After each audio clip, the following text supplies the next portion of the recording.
Writing का। अब हम दूसरा लास्ट पार्ट पढ़ने जा रहे हैं, इमेजरी। इमेजरी जैसे इसका नाम जाहिर है, इमेज में क्या होता है, पिक्चर, यानी वो लाइंस आपके टेक्स्ट में जो जिससे आप एक इमेज क्रिएट कर देते हो, जो हमने क्रिएटिव राइटिंग में बड़ा डिटेल से किया था।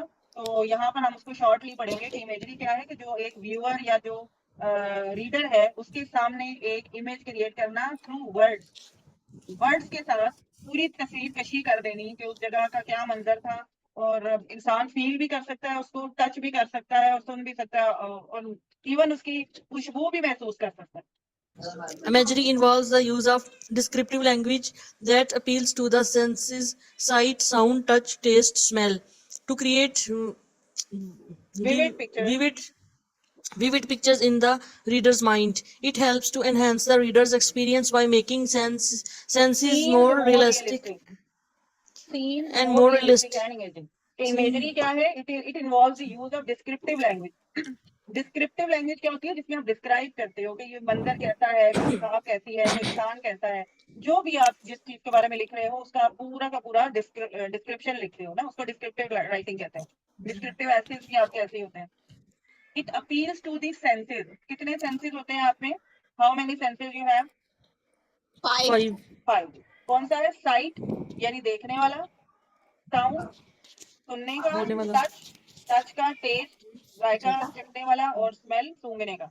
ये सुनने पांचों वाले जो सेंसेस हैं, इन पांचों सेंसेस को पेपर पर लेकर आती है imagery to create vivid pictures in the reader's mind. जो रीडर का माइंड है उसके अंदर विविड पिक्चर्स, विविड पिक्चर्स का मतलब होता है बिल्कुल क्लियर साफ सुथरी इमेजेस के, जिससे उसको वो मंजर उसके आंखों के सामने आ जाता है। It helps to enhance the reader's experience by making scenes more realistic and engaging. जब वो पढ़ रहा होता है तो वो क्योंकि सीन्स के अंदर ही चला जाता है और उसको ज्यादा वो रियलिस्टिक लगते हैं और ज्यादा उसमें एंगेजिंग एलिमेंट वो पैदा हो जाता है जब वो उसको पढ़ता है तो। और ये कामयाबी किसकी है? राइटर की। वो लिखता इतना मजे का है कि जो रीडर है वो इंजॉय करता है उसको। अब टाइप्स ऑफ इमेजरी क्या है? वही जो पांचों हमने पढ़ी है ना, सेंसेस। पांचों सेंसेस से इसकी टाइप आपने डिराइव कर ली है। यानी नंबर 1 क्या है? विजुअल। विजुअल का क्या मतलब है? ये किससे रिलेटेड होगी? कौन सी सेंस होगी? साइट देखने से. साइड, शाबाश। तो विजुअल इमेजरी जो है ये, यानी जो राइटर है एक ही क्रिएट्स डिस्क्रिप्शन के जिसके अंदर वो इमेजेस बनाता है in our minds, such as vivid colours, shapes and scenes. यानी कलर्स और शेप्स और सीन्स के वो ऐसी इमेज को बनाएगा कि जो हमारी विजुअल को सेटिस्फाई कर रहा होता है। जैसे एग्जाम्पल है, the sky was painted with streaks of crimson and gold as the sun dipped below the horizon. ये जैसे मैंने आपको क्रिएटिव राइटिंग में करवाया था उसी तरह की वो खूबसूरत लैंग्वेज यूज करते हैं और इमेजरी क्रिएट करते हैं। अब ये जो लाइन है इसका क्या मतलब है कि जो स्काई था वो पेंटेड था। अब पेंटेड का मतलब ये नहीं है कि वो वैसे ही पेंटेड था, लेकिन इट वॉज लुकिंग लाइक, ठीक है, with streaks of crimson and gold. Crimson कहते हैं ये रेड का शेड है, रेड कलर होता है ना, क्रिम्सन उसका शेड है, एंड गोल्ड, गोल्ड यानी गोल्डन कलर। यानी जो स्काई था, जो आसमान था, उसके ऊपर कैसी लाइनें नजर आ रही थी? रेड और गोल्ड की। As the sun dipped below the horizon. अब ये डिप्ड बिलो द होराइजन का मतलब है कि जब सूरज होराइजन से नीचे जा रहा था, सेट हो रहा था। समझ लो कि जिस तरह वो सूरज गुरूब होते हुए जो आसमान के ऊपर रेड और गोल्डन कलर का एक नक्शा नजर आ रहा होता है ना, ये उन्होंने उसके बारे में ये मंजर कशी की है और कितनी खूबसूरत की है। इसको कहते हैं विजुअल इमेजरी, जो आपके माइंड में पिक्चर बना दो। दूसरी क्या है? Auditory imagery. ये किसको, कौन सी सेंस को एड्रेस कर रही है? Sense. साउंड्स, साउंड्स को। वॉइसेस मतलब लिसन साउंड्स को, स्पीक. यानी आप जो सुनते हो, सुनने की जो आपकी सेंस है, ये उसको एड्रेस कर रही है। तो language that evokes sounds and noises immersing us in the auditory world of the story. यानी स्टोरी के अंदर जो आवाजें हैं ना, उसका ये जिक्र करेगी। किस तरीके से? The waves crashed against the rocks with a thunderous roar. कि जो लहरें थी समंदर की वो रॉक चट्टानों के साथ लग रही थी। कैसे? आवाज क्या थी? Thunderous roar. कौन सी आवाज है थंडरस रोर? बताओ। रोर होते गरज, दाड़, सॉरी. गरजती हुई आवाज, जी. गरजती हुई। ठीक है, थंडरस रोर का जी. मतलब है कि गरजती हुई आवाज। रोर जैसे वो ये जो शेर वगैरह की शेर रोर की. होती है ना, धाड़ने की, यानी जी. गरजती धाड़ जैसी आवाज। तो अब ये आवाज के बारे में इन्होंने डिस्क्राइब किया है ना, तो इसको कहते हैं ऑडिटरी इमेजरी। अब थर्ड है ऑल्फैक्टरी इमेजरी। ये किसको एड्रेस कर रही है? सेंस ऑफ स्मेल को।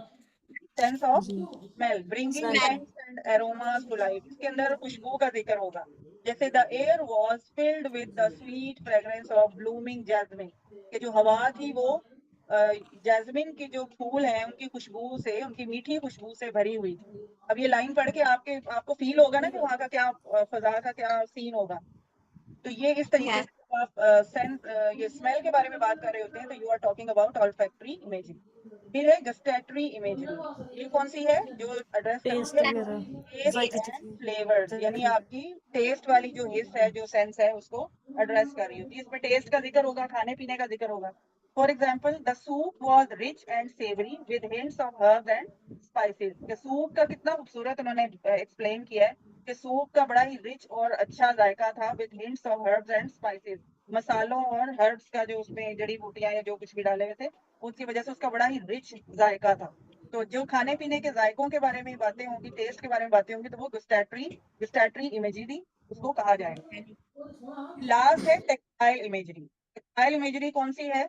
जो Sense sensation of of touch sense और टच, टेक्सचर, फील यानी करने की और टच को टच। जो एड्रेस कर रही जी, है, जो फिजिकल एक्सपीरियंस को बताती है। जैसे आप इसके एग्जांपल है, her fingers brushed against the soft petals of the rose, कि उसकी जो फिंगर्स थी उन्होंने रोज के जो सॉफ्ट पेटल्स थे, जो उसकी पंखड़ियां हैं, उनके ऊपर ब्रश की तरह टच किया। ये टच को एक्सप्लेन कर रहे हैं तो इसको हम कहेंगे tactile imagery. Got it? Yes ma'am.